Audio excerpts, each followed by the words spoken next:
오늘은 네트워크 관리자 수업 네 번째 시간으로 OSI 7 레이어에 대해서 이야기해 보도록 하겠습니다.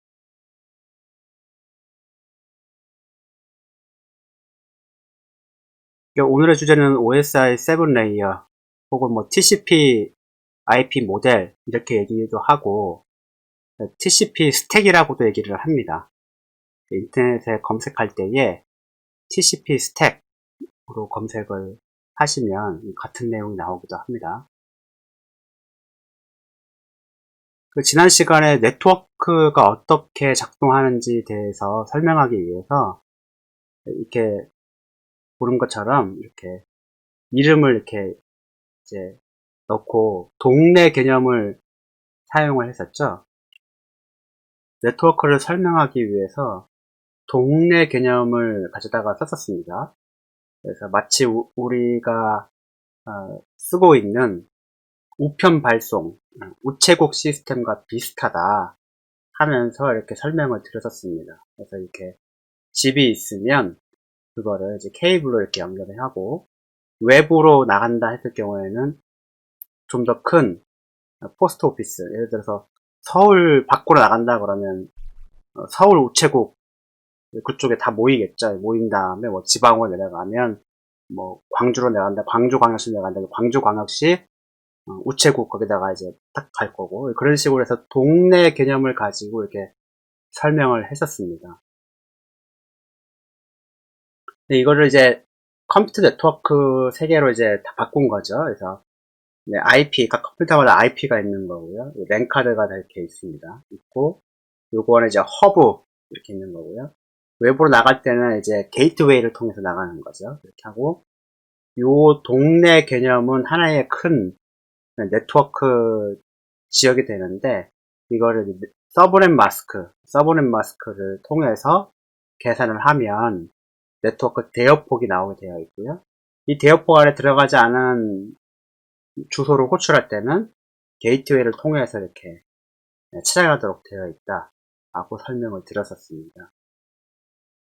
그럼 예를 들어서 여기에 있는 맨 끝에 있는 192.168.96.40번 컴퓨터가 맨 오른쪽에 있는 이 주소로 찾아가려고 할 경우에 어떻게 해야 되느냐, 그러면 그냥 이렇게 연결이 되면 되겠죠. 이런 식으로 해서 연결이 되면 될 겁니다.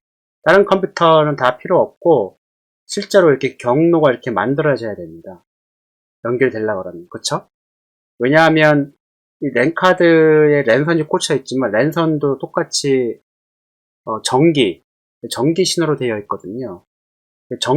전기선이 전류가 흐르는 선이 이렇게 연결되는 겁니다. 1대1로 연결이 되는 겁니다. 이런 식으로 연결되는 건데, 단지 평상시에는 전기가 다 흐르고 있긴 하지만 실제 연결되는 신호 전기가 다이나믹하게 이렇게 찾아서 연결되는 거죠.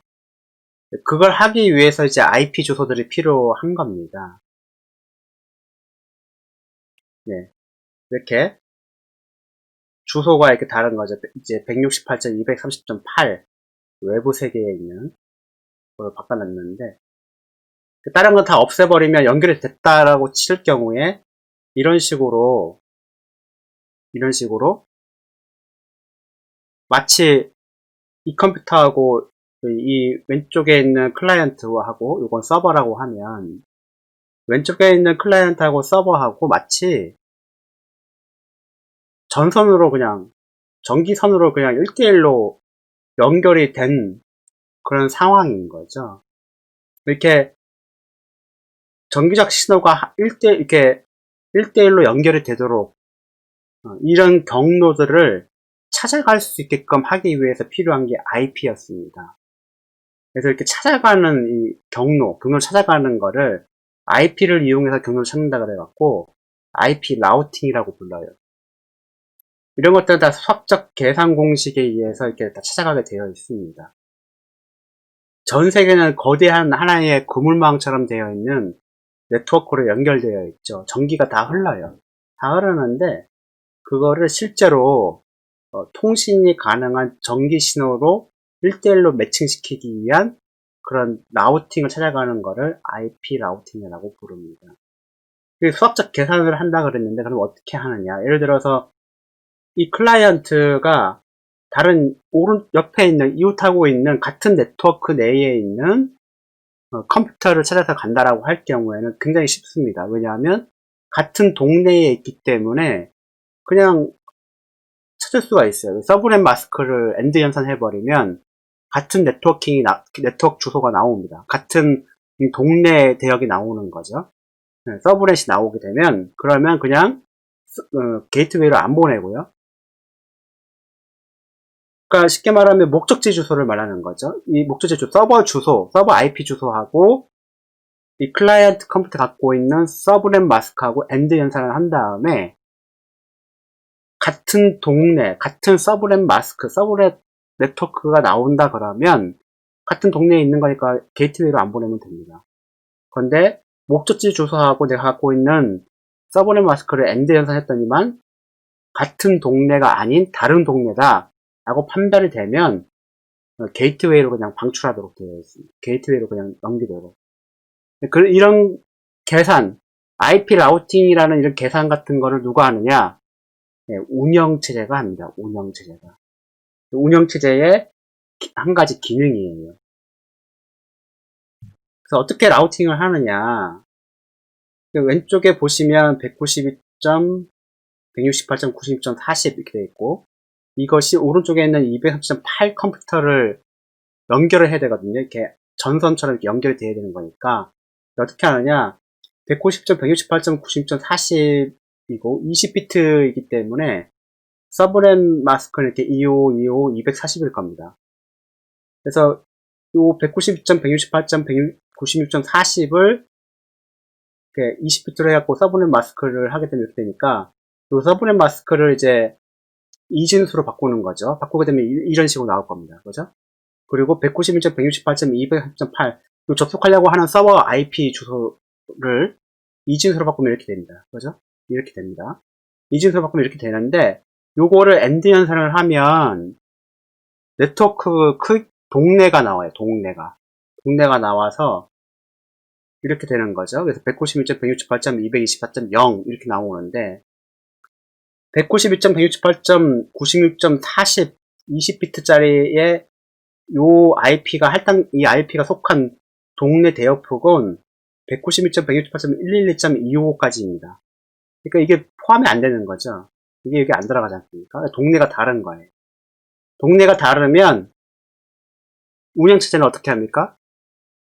게이트웨이로 전송을 시킵니다. 데이터를. 그렇게 함으로써 바깥으로 나가게 되어 있어요. 실제로 이런 명령어가 있습니다. 라우트라는 명령어가 있어요. 리눅스에 보면. 그래서 IP 라우팅 테이블을 보여주도록 하는 명령어인데 이런 식으로 라우트 -n 이렇게 하게 되면 라우팅 테이블을 보여줍니다. 보여주는데 여기 보시면 목적지가 이렇게 되어 있고 게이트웨이가 되어 있고 여기는 이제 넷마스크 이렇게 되어 있는데 여기 보시면은 데스티네이션이 이렇게 네트워크로 되어 있죠. 대역폭으로 되어 있어요. 그리고 20비트로 되어 있죠. 이런 식으로. 그래서 엔드 연산을 해갖고 요 대역폭 안에 들어온다라고 했을 경우에는 이걸 가지고 이제 엔드 연산을 하는 거죠. 엔드 연산을 해갖고 대역폭 안에 들어온다 그러면 요 네트워크로 그냥 패킷을 방출한다. 이렇게 되어 있습니다. 이 네트워크로 패킷을 방출한다는 말은 뭐냐 하면 이 네트워크에 연결되어 있는 허브나 그런 기기로 브로드캐스팅을 날린다는 거예요. 근데 엔드 연산을 했더니만 이 대역폭이 안 나와요. 안 나오면 게이트웨이로 해갖고 데스티네이션이 0.0.0.0은 뭐냐 하면은 인터넷입니다. 인터넷. 그냥 외부 인터넷. 이 게이트웨이를 통해서 외부 인터넷으로 보낸다는 겁니다.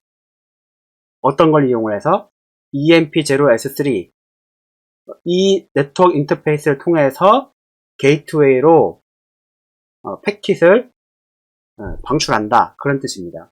이 대역폭 안에 있으면은 EMP0S3라는 인터페이스를 통해서 브로드캐스팅을 날려버린다.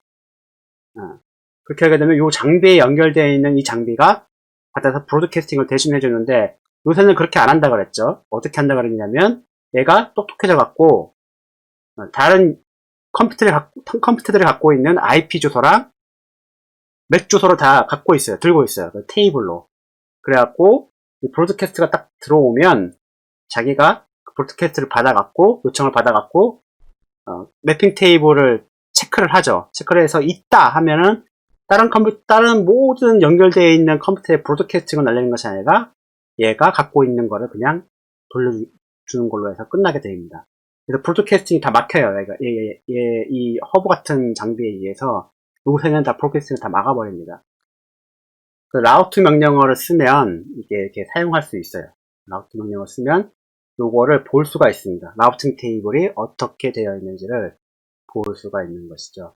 그래서 이렇게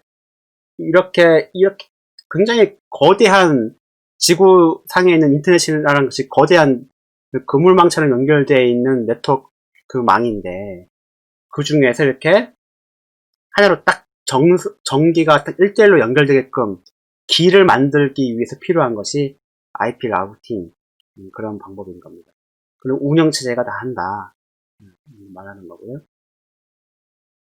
지금까지 했던 거를 요약해보면 지금까지 했던 거는 뭐 예를 들어서 뭐 케이블 이런 것들 연결하기 위해서 이제 네트워크가 하기 위해서는 이제 전선 같은 게 필요하지 않습니까? 그래서 케이블 대표적인 게 랜선도 케이블이죠. 랜 케이블 이렇게 부르는 거니까. 그리고 네트워크 인터페이스 카드 같은 게 필요합니다. 그리고 허브 그죠? 허브 같은 것도 필요하고 스위치 장비 같은 것도 필요하고요. 근데 무엇보다 중요한 게 IP 라우팅을 하기 위해서 IP 주소가 이렇게 필요합니다. IP 주소는 이거는 국제기구에서 이게 다 관리를 하고 있습니다. 그래서 IP 버전 4, IP 버전 6, 뭐 이런 식으로 버전도 관리를 하고, 그리고 특정 IP 대역을 뭐 아시아에다가 할당을 하고, 아시아 그 조직에서는 다시 또 각 나라마다 IP 대역폭을 이렇게 나눠주는 그런 것들이 다 국제기구를 통해서 이게 관리가 되고 있습니다. 아무나 어떻게 할 수 있는 게 아니에요. 그러면 이렇게 1대1로 연결이 됐습니다. 이렇게 연결이 된 건 뭐냐 하면 전기가 흐를 수 있게끔 1대1로 이렇게 탁 연결이 된 거예요. 전기적 흐름이 1대1로 갈 수 있게끔 경로가 딱 설정이 된 거죠. 경로만 설정이 됐으면 그러면 통신이 가능하냐? 안 그렇다는 거예요. 통신을 하려 그러면 뭐가 필요하냐 하면 이런 겁니다. 우리가 전화를 받지 않습니까? 전화를 딱 받으면 첫 번째 하는 말이 뭐냐면 여보세요? 이렇게 얘기를 하죠. 그런 다음에 나 누구야? 이렇게 자기 신분을 밝히고요. 그런 다음에 하고 싶은 말을 막 합니다. 그죠? 어찌 보면 전화 받는 예의, 예절이라고까지 얘기를 하는데 이것이 일종의 약속인 거죠. 전화를 처음 딱 받으면 여보세요? 아니면 뭐 이런 식으로 항상 대답을 한단 말이에요. 전화를 딱 걸었는데 아무도 대답을 안 해. 그러면 내가 먼저 여보세요? 물어보기도 하고 받는 사람이 여보세요? 대답하기도 하지만 어쨌거나 어떤 반응이 있어야 된다는 거죠. 데이터를 보내기 전에. 똑같아요. 얘도 데이터를 보내기 전에 전화 받는 형태의 일을 합니다. 이렇게 경로가 딱 연결이 되면 이 클라이언트가 서버한테 여보세요? 하는 거예요. 네. 경로가 설정되는 거는 OS적으로 이제 딱 연결이 되는 거고, 물리적으로 연결이 되는 것 뿐이지, 실제 데이터를 정송하는 거는 애플리케이션에 그런 것이 하는 거라서, 호출을 해줘야 될 거 아니야, 다시 또. 연결됐으면, 여보세요? 물어보거나, 살아있냐? 이렇게 물어본단 말이에요. 그런 식의 어떤, 통신을 하기 위한 약속, 그런 거를 프로토콜이라고 부릅니다. 네, 프로토콜이라는 거 얘기를 하는데 프로토콜이라고 부르는데 이거를 찾아보면 뭐 규약 이런 식으로 되어 있어요. 약속, 규약 이런 식으로 번역은 되어 있는데 통신을 하기 위한 이런 프로토콜들이 굉장히 많습니다.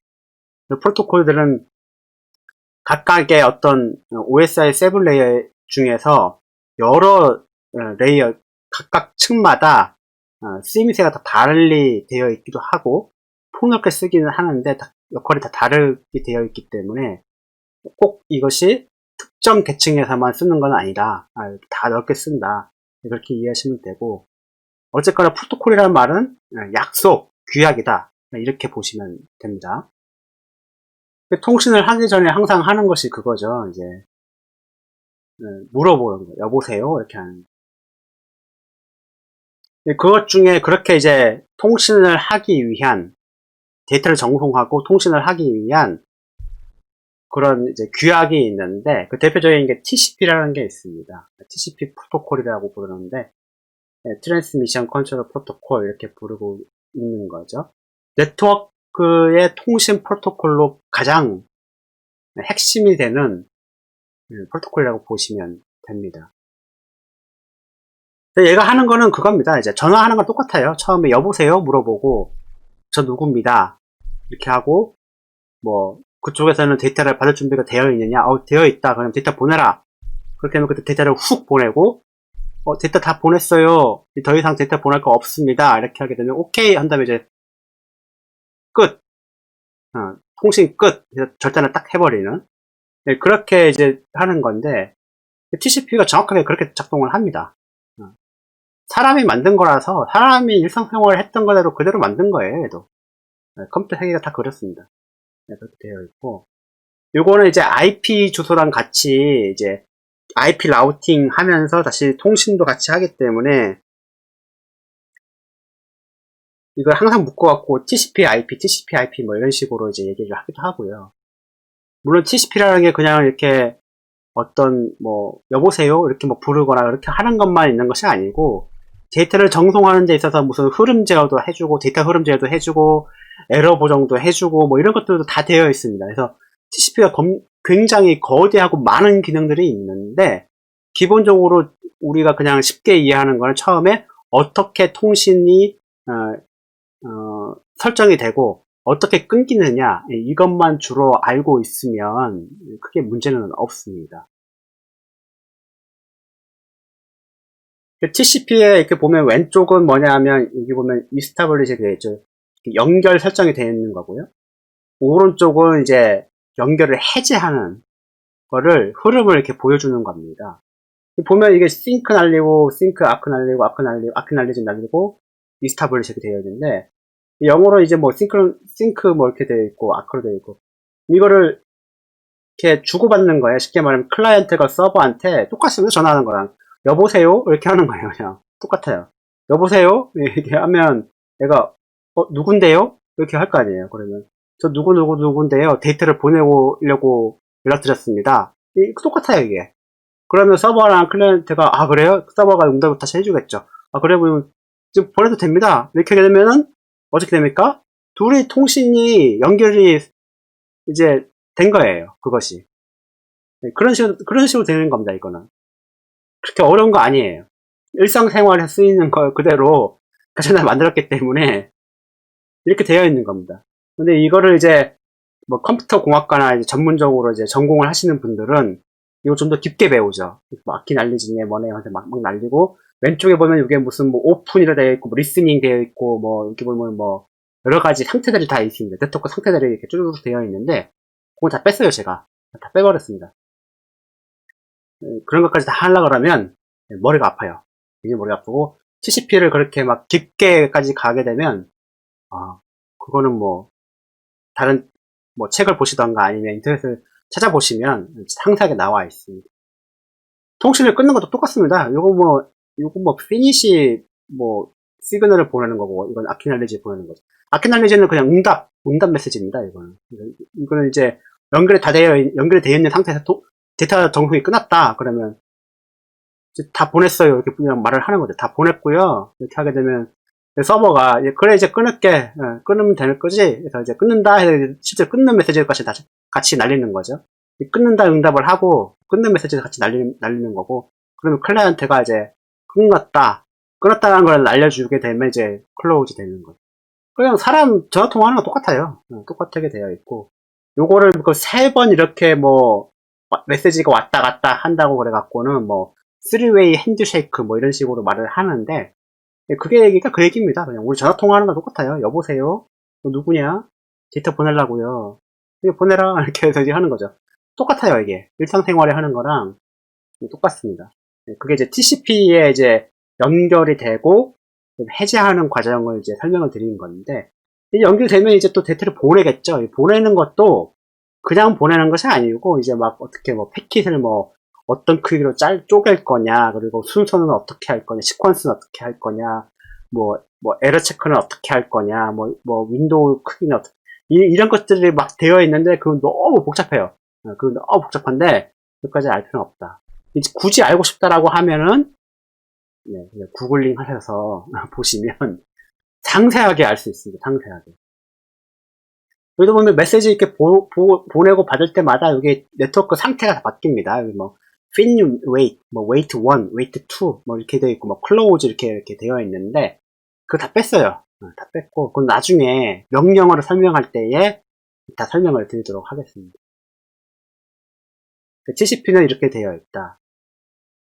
그 요약을 하게 되면 이렇게 이제 데이터를 보내기 위한 일종의 통신 규약, 네, 그런 것들이 필요한데, 이게 TCP가 필요한 거죠.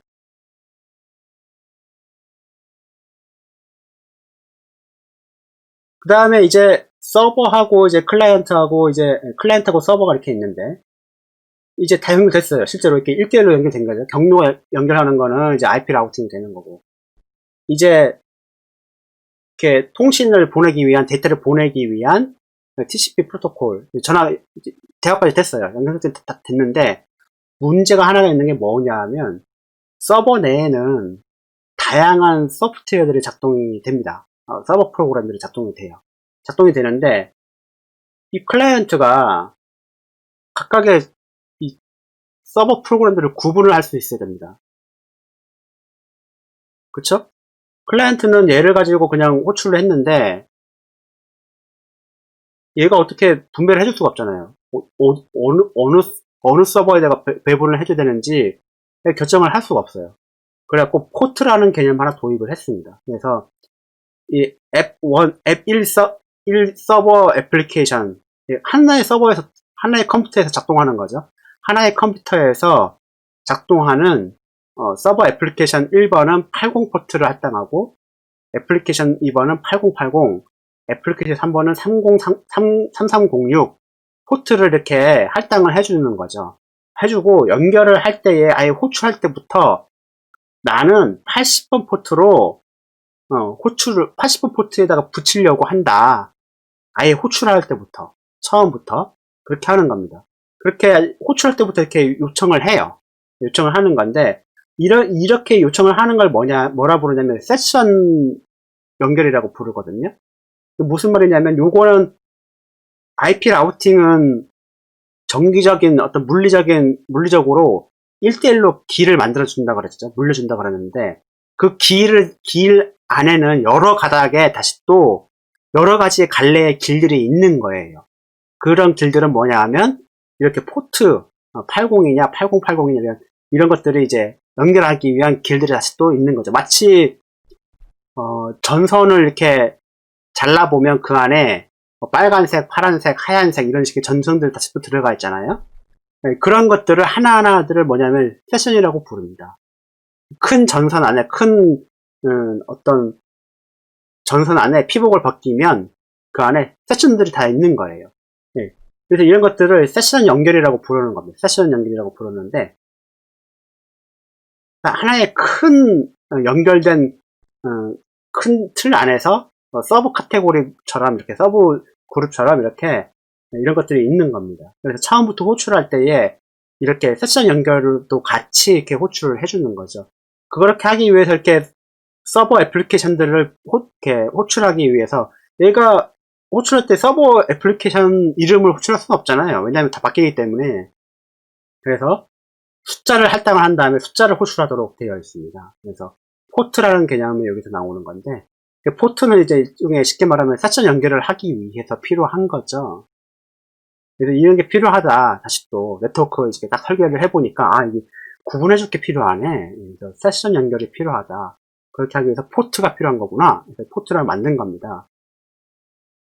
그러면 이제 처음에 호출 때 어떻게 하냐면, IP 주소랑 포트랑 같이 던져요, 얘한테. 그러면 IP는 이제 운영체제가 IP 라우팅을 통해서 연결을 하게 되어 있고요. 포트는 운영체제가 이제 받아서 애플리케이션에다가 붙여줍니다. 이런 식으로. 붙여주게 되어 있어요. 그래서 이렇게 세션 영역도 필요하다. 이렇게 되어 있는 거고요. 이제 세션만 있으면 되느냐? 그렇지 않다는 거예요. 무슨 말이냐 하면, 이렇게 데이터를 전송하는 프로토콜도 있고, 세션도 하고 다 됐어, 이제. 다 연결됐다라고 하면, 그 상위 계층으로 해갖고, 데이터를 보낼 때에 이거를 어떻게 보낼 거냐, 예를 들어서 압축해서 보낼 거냐, 암호화해서 보낼 거냐, 뭐 이런 것들도 필요하단 말이에요. 그리고 예를 들어서 또 각 애플리케이션마다 저마다에 다시 또 TCP 위에 상위 계층으로 프로토콜 같은 것이 또 필요합니다. 대표적인 게 HTTP. 우리가 쓰고 있는 인터넷 프로토콜, HTTP도 이제 프로토콜이죠. 뒤에 P가 프로토콜의 약자니까. 그런 것들이 필요해요. SNTP 이런 것도 다 어떤 애플리케이션을 운영하기 위한 그런 프로토콜들이 필요한 겁니다. TCP 위에서 작동하는 것들입니다. 이거는 전부 다. 이거는 애플리케이션하고 애플리케이션 간에 통신하기 위한 어떤 규약 같은 것들이에요. 데이터를 전송하기 위해서 필요로 하는 메타데이터나 이런 것들도 같이 전송해 줄 필요가 있기 때문에 따로 만드는 겁니다. TCP는 메타데이터가 있다 없다 그런 게 필요한 게 아니고 단지 그냥 정기적 신호로 어떻게 데이터화 해갖고 그것을 어떻게 보낼 거냐 이런 거에만 초점을 맞췄다고 한다면 애플리케이션은 달라요. 애플리케이션 쪽에서의 프로토콜은 예를 들어서 파일의 형태, 그래서 그림 파일을 보내든가 아니면 뭐 그냥 동영상 같은 거를 보낼 때에 쓰이는 이런 프로토콜이 다 틀립니다. 동영상 같은 경우에는 연속적인 데이터를 계속 보내줘야 되기 때문에 그거는 좀 달라요. 그 하부에서는 당연히 TCP를 이용을 하겠지만 상부에서는 애플리케이션끼리 서로 어떻게 주고받고 해야 되는 것들 이런 것들도 애플리케이션 사이에서도 프로토콜이 필요합니다. 그래서 세션이 연결되고 다 됐다 그러면 이제 애플리케이션이 이제 해야 할 영역들이 필요한 거죠. 그래서 이런 거 뭐 암호화를 한다든지 복호화를 한다든지 이런 게 필요하고 근데 HTTP가 있으면 또 FTP도 있죠. 그 다음에 뭐 SSH 이런 것도 다 프로토콜이에요. SNTP 뭐 이런 것들도 다 프로토콜입니다. 이런 것들이 애플리케이션 단에서 다 이제 이루어지는 거라서 이런 것들이 다 필요로 하는 거죠. 그래서 이런 거를 이제 다 종합을 해서 나올 수 있는 거죠. 그래서 종합을 해보면 이런 식으로 세션이 있고요. 아까 애플리케이션에서 보면 뭐 암호화를 할 거냐, 뭐 복화를 할 거냐, 암복화를 할 거냐, 아니면 뭐 압축해서 보낼 거냐, 뭐 이런 것들 그리고 뭐 이런 것들입니다. 예를 들면 뭐 스트리밍으로 보낼 거냐 이런 것들을 데이터를 어떻게 이제 어떤 포맷으로 이렇게 보여줄 거냐라는 것들을 이제 필요로 하게 되는데 그런 부분이 이제 프레젠테이션 부분이라고 보시면 되고요. 맨 위에 있는 것이 애플리케이션 영역으로 이렇게 되어 있는 겁니다. 그래서 네트워크를 하려 그러면 이 7가지의 이런 영역, 7가지의 영역들이 필요로 하는 겁니다. 나눠서 구획을 나누고 보면은 7가지의 이런 요소들이 필요하다라는 겁니다. 그래서 이걸 기반으로 해서 나온 게 이제 OSI 7레이어라고 부르는 거죠.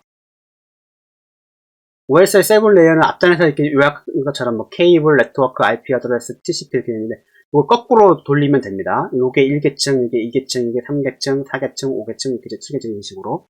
케이블이 이제 1계층이 되는 거고요. 네트워크가 2계층 이렇게 되는데 케이블이나 이런 것들은 어찌 보면 현실 세계에서 물리적인 것들, 손으로 만들 수 있는 것들이거든요. 소프트웨어적인 것이 아닙니다.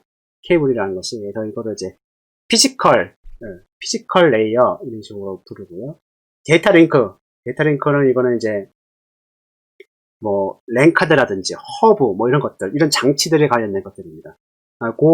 그런 장치들에 관련된 것들, 그거에 들어가는 거고. 네트워크 부분은 이제 IP, 대표적인 게 IP입니다. IP가 들어가고요. 트랜스포트는 이게 이제 전송 계층이라고 부르는데, 이게 이제 TCP가 데이터를 전송하기 위한 통신 규약이 마련되어 있기 때문에, 그래서 이렇게 부르는 겁니다. 그리고 세션이 있고요. 세션이 뭐 포트 뭐 이런 것들. 그리고 프레젠테이션 같은 경우에는 아까도 말했지만 뭐 데이터를 복호하고 암호화하고 뭐 압축하고 뭐 스트리밍으로 보낸다 이런 것들 다 여기 들어가는 거고요. 애플리케이션 쪽의 요게 이제 우리가 이제 실제로 애플리케이션 쪽으로 올라와야지만이 이제 사람이 직접 컴퓨터에서 뭔가 입력하는 부분이 생깁니다. 대표적인 게 우리 인터넷 주소 칠 때 HTTP 뭐 S라든지 HTTP 이렇게 치죠. 그게 다 애플리케이션에서 다 이렇게 하는 거기 때문에 여기서 다 쓰이는 거예요. 그래서 웹브라우저를 켜면 우리는 애플리케이션을 켜게 된 거죠. 그래서 애플리케이션에서 필요로 하는 프로토콜을 이용을 해갖고 이렇게 데이터 통신을 하는 거라고 보시면 됩니다. 그러면 이제 OSI 7 레이어를 이게 왜 만들어놨느냐? 이 계층별로 뭔가를 만들 수가 있어요. 대표적인 게 피지컬 계층 같은 경우에 그렇죠? 랜 케이블 대표적인 게 랜 케이블입니다. 랜 케이블이 실제로 물리적인 거니까 랜 케이블 같은 게 물리적인 거죠. 근데 업체는 굉장히 지구상에 랜 케이블을 만들겠다는 업체는 굉장히 많단 말이에요.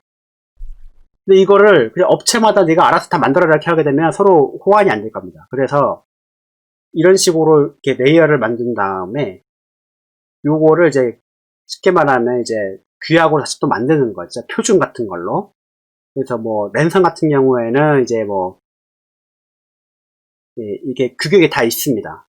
뭐 카테고리 5, 카테고리 6, 카테고리 7, 카테고리 8 뭐 이런 식으로 카테고리 이런 말이 들어가는데 랜선 같은 경우에 그러니까 숫자가 높아지면 높아질수록 지원하는 속도가 굉장히 높아집니다. 예를 들어서 뭐 카테고리 6다 그러면 뭐 1GBps 속도를 지원한다 이렇게 되어 있고 카테고리 7이다 그러면 뭐 10GBps 그리고 카테고리 8 이렇게 되면 뭐 410G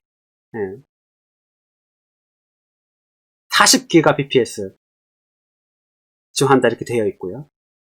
그리고 뭐 랜선 같은 경우에는 앞에 보면은 이제 잭이 있죠. 이렇게 거기에 RJ45 잭 이렇게 되어 있는데 그런 것도 다 일계층 여기에 다 들어가는 거예요. 이렇게 표준을 만들어 놓으면 업체가 다른다 하더라도 그 표준에 맞게 만들기만 하면은 다 호환이 될 거란 말이에요. 네, 그런 식으로 되어 있고 데이터 링크 같은 경우에는 랜카드 그러니까 랜카드나 아니면 허브 뭐 이런 것들을 이제 다루는 건데 당연히 이거는 뭐 예를 들어서 정기적 신호를 어떻게 뭐 제어를 할 거냐 뭐 이런 부분들이 다 들어가 있습니다. 그래서 그런 표준들을 다 만들어져 있어요. 그래서 랜카드 같은 거 만든다 그러면 보통은 이제 반도체 칩으로 하드웨어로 다 구현을 합니다. 예전에는 이제 랜카드라고 그래갖고는 뭐 PCI 인터페이스에다가 꽂아서 쓰기도 했었지만 지금은 메인보드에다가 그냥 다 들어가 있어요. 랜선을 꽂을 수 있는 포트가. 근데 그 메인보드 자세히 보시면 반도체 칩이 하나 들어가 있습니다. 이 데이터 통신을 하기 위한 반도체 칩이 들어가 있어요. 그게 2계층에 들어가 있는 장비라고 보시면 됩니다. 요새는 뭐 리얼텍을 많이 쓰나요? 리얼텍 이런 거 많이 쓰는 것 같은데. 그래서 요게 들어가면 뭐 정기적 신호를 어떻게 할 거냐, 에러 보정을 어떻게 할 거냐, 뭐 예를 들어서 뭐 MTU 같은 걸 어떻게 설정할 거냐, 뭐 이런 것들이 다 들어가는 거죠. 네트워크 같은 경우는 IP, 아까도 말했지만 라우팅, 네트워크 경로를 어떻게 설정할 거냐에 대한 규격들이 여기 다 들어가 있는데 IP가 여기 들어가 있죠. 그래서 뭐 IP 버전 4, IP 버전 6 뭐 이렇게 들어가 있고 트랜스포트에는 TCP가 대표적으로 들어가 있는데 TCP 말고 뭐 UDP 이런 것도 있습니다. UDP 뭐 이런 것도 들어가 있고 뭐 시리얼 통신 뭐 이런 것도 여기다 들어가요. 전부 다 들어가 있고요. 세션 같은 경우는 포트 뭐 이런 거 들어가 있는 거니까 되는데 문제는 뭐냐면 이거를 이제 역할별로 이렇게 다시 또 구분을 할 수가 있는 겁니다. 데이터 링크와 피지컬 레이어를 하나로 합쳐갖고 그냥 네트워크 인터페이스 레이어로 그냥 만들 수도 있어요. 왜냐하면 별도로 이렇게 작동하는 것이 아닙니다. 예를 들어서 카테고리 8이라고 되어 있는 랜선이 있습니다. 현재 판매를 하고 있어요. 실제로 다나와 같은 데 가면은 랜 케이블 이렇게 해서 이제 검색을 하시면 카테고리 8이라는 랜 케이블이 나와 있어요. 근데 카테고리 8은 40GBps를 처리하도록 되어 있는데 랜카드에서 그 반도체 칩이 40GBps 처리 속도를 지원하지 않으면 말짱 도루묵이에요. 그러니까 이거는 거의 같이 묶여서 발전하도록 되어 있습니다. 실제로 되어 있고요. 뿐만 아니라 뭐 랜 케이블 뿐만 아니라 예를 들어서 뭐 광통신을 한다, 광랜을 쓴다. 그렇게 되면은 이 카드가 달라지죠. 카드가 달라집니다. 모양도 달라지고 뒤에 꽃 있는 모양도 달라지고, 광선을 쓴다 그러면 달라지고, 다 달라져요. 인터페이스도 다 달라지고. 그런 것들이 다 하나로 묶여서 작동하기 때문에 이걸 그냥 하나로 묶어 놓고요. 네트워크를 이제 인터넷 프로토콜 이제 IP 주소를 쓰는 거기 때문에 인터넷에서 바꾸는 거고, 트랜스포터는 그냥 씁니다. 세션이나 프레젠테이션이나 애플리케이션은 그냥 애플리케이션이라고 그냥 묶을 수도 있어요.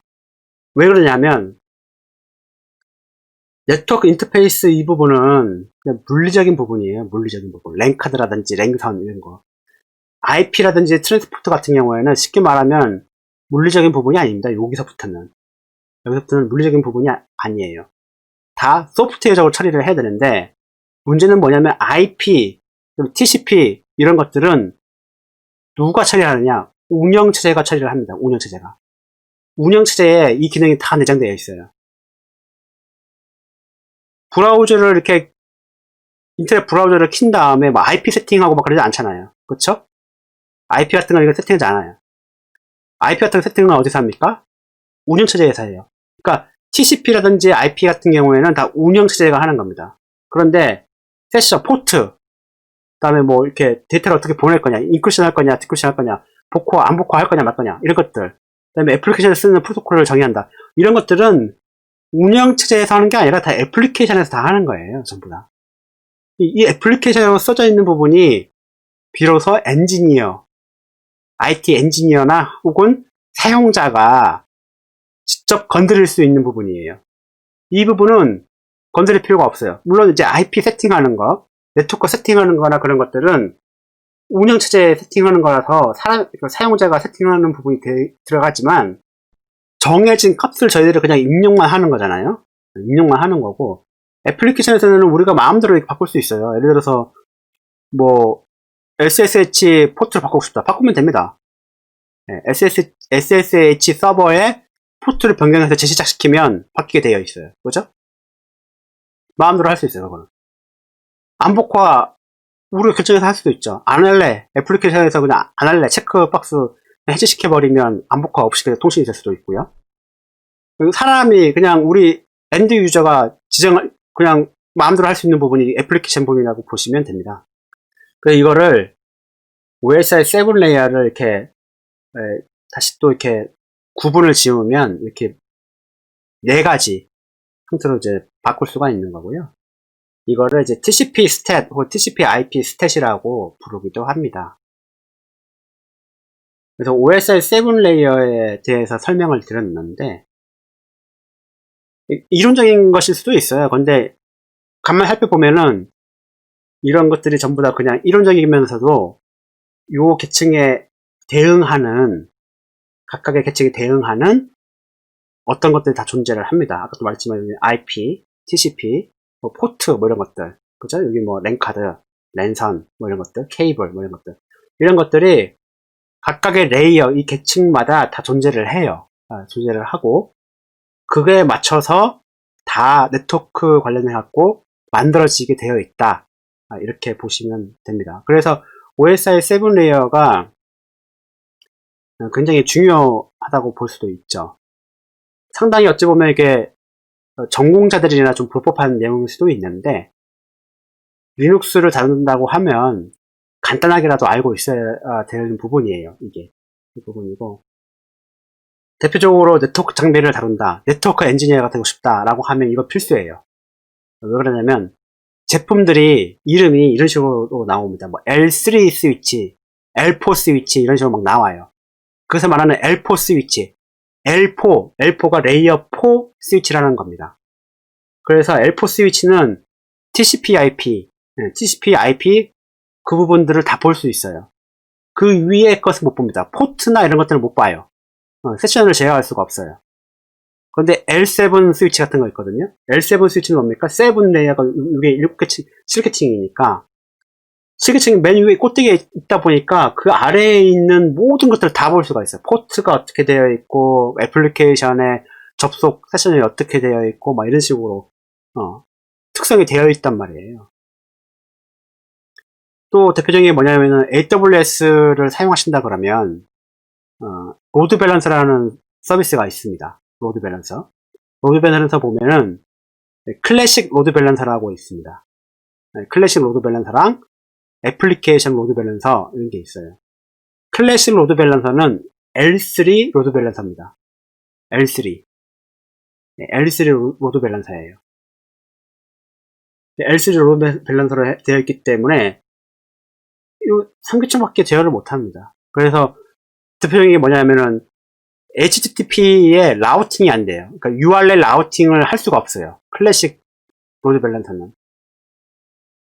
뒤에 보면은 이제 그 URL 뒤에 보면 라우팅이 있거든요. 그게 그 주소 URI라고 부르는데 URI를 어떤 URI가 들어오느냐에 따라서 뒤에 연결을 어떻게 시켜줄 거냐 이렇게 이제 할 수도 있어야 되는데 그렇게 하려고 하면 그 URI를 봐야 되거든요. 근데 클래식 로드 밸런서는 URI를 볼 수가 없어요. URI를 보려고 하면 그 애플리케이션 연역까지 올라가야 됩니다. 그래서 L7 로드 밸런서가 필요한데 그게 애플리케이션 로드 밸런서예요. 애플리케이션 로드 밸런서는 L7 로드 밸런서다. 이렇게 이제 볼 수가 있는 거죠. 다 이제 매칭이 시켜서 다 볼 수가 있는 것들입니다. 전부 다. 이렇게 요거를 이제 연결하는 것들. 리눅스 네트워크에서 이렇게 연결을 하는 부분들을, 전체 연결을 하는 부분들을 설명을 하다 보면 어쩔 수 없이 이렇게 OSI 7 레이어를 쓸 수밖에 없어요. 그래서 오늘은 간단하게 OSI 7 레이어에 대해서 알아봤습니다.